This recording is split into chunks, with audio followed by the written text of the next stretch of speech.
বাংলা নববর্ষ 1433। সকলকে অগ্রিম শুভ নববর্ষের শুভেচ্ছা। আমরা চারুকলা থেকে এবারও প্রতি বছরের ন্যায় র্যালি বের করছি, মঙ্গল শোভাযাত্রা যেটাকে আমরা বলি।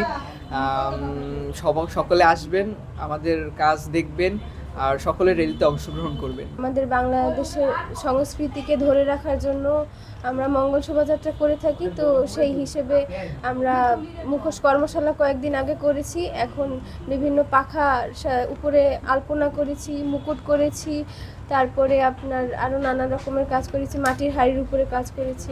এই যে পয়লা বৈশাখের বা মঙ্গল শোভাযাত্রার কর্মযজ্ঞ শুরু হয়েছে।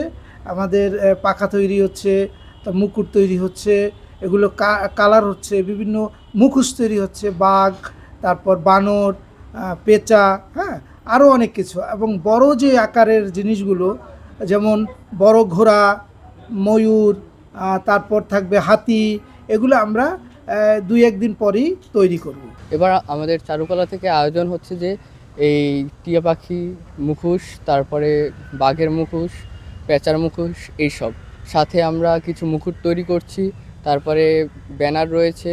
আর এই টিয়া পাখি বানাচ্ছি কারণ এগুলো বিলুপ্তর দিকে যাচ্ছে, যার কারণে আমরা এই টিয়া পাখিটা বানাচ্ছি। বাংলা 1399 সাল থেকে চারুকলার আয়োজনে বর্ষবরণের ঐতিহ্য হিসাবে একটি শোভাযাত্রা বের হয়।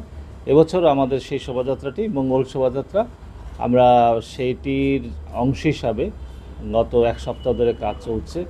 এখানে বাংলার যে পাখি, প্রাণ প্রকৃতির প্রতীক হিসাবে একটি টিয়া পাখি এখানে আমাদের বানানো চলতেছে।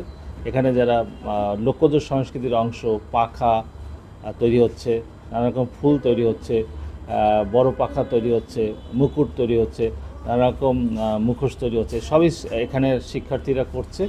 এর মাধ্যমে আমরা একটি আহ্বান জানাতে চাই। সেই আহ্বানটি হচ্ছে যে আমরা যেন বাঙালির যে প্রধান উৎসব পহেলা বৈশাখ, সেটাকে যেন আমরা উদযাপন করি আনন্দের সাথে।